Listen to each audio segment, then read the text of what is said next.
Welcome back. Taking a full look at weather now. Weather Authority Chief Meteorologist Dan Cianca with a full look at your forecast. Hey, Dan. Hey there, Veronica. We are coming out of a weekend and getting close to the end of a month. So what can we expect moving forward? Well, we have some changes on the way. Here's the bigger picture right now.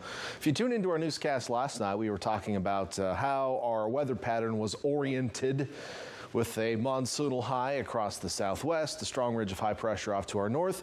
And then I told you a weak area of low pressure was beginning to develop right overhead. And there wasn't even a swirl yesterday, but that swirl has developed and it's just offshore right now.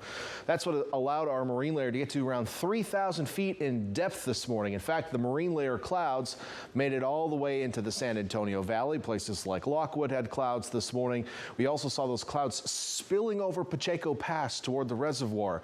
So it was very deep this morning with those low clouds. However, this low is going to move out of here and it will be short-lived because big, strong, high pressure is going to be building across the west here in the coming days. As we head through midweek, it'll be centered first over the Great Basin and then eventually start to nudge farther to the west as we head through the weekend and into early next week. And it's going to be sitting over us for quite some time.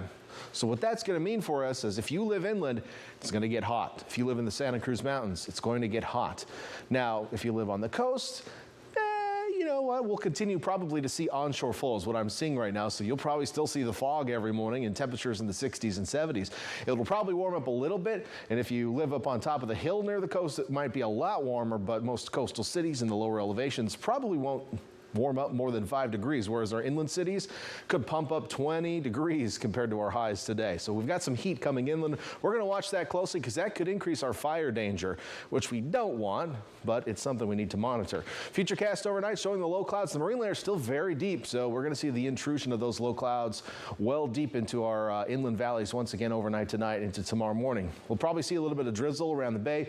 Patchy fog will be possible, especially in the coastal hills.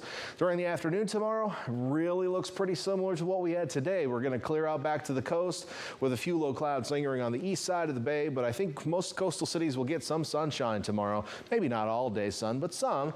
And then, of course, tomorrow night, those clouds will thicken back up. Futurecast precip finally isn't showing any drizzle overnight, but I think we'll still see a few more sprinkles out there, just something to keep in mind.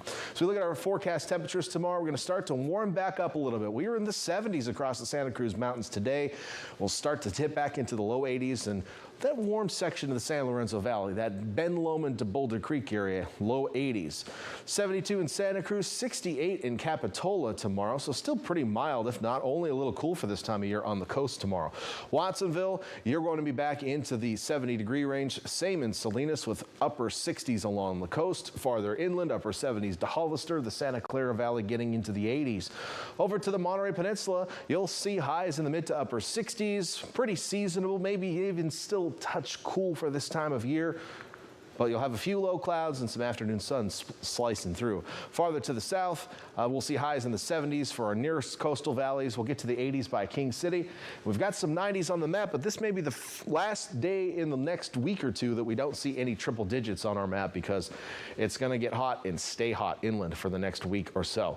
Here's that 7-day forecast. As I mentioned, not a lot of change on the coast. In fact, temperatures still a little cool for this time of year. We should be around 72 on average. Now, keep in mind that on the coast this time of year, we typically see pretty consistent temperatures in the upper 60, and then occasionally we have a heat wave. So sometimes it will bend that average a little bit upward. So we almost expect it to be a little bit below average on any given day, if that makes sense. And that's what I'm expecting. But we'll probably warm up a little bit as we head toward the weekend. Inland areas, you'll see a much stronger warm up from the low 80s tomorrow to the mid to upper 90s on average as we head to the weekend. So again, some heat coming inland, but on the coast, at the moment, I'm not seeing much change. Veronica.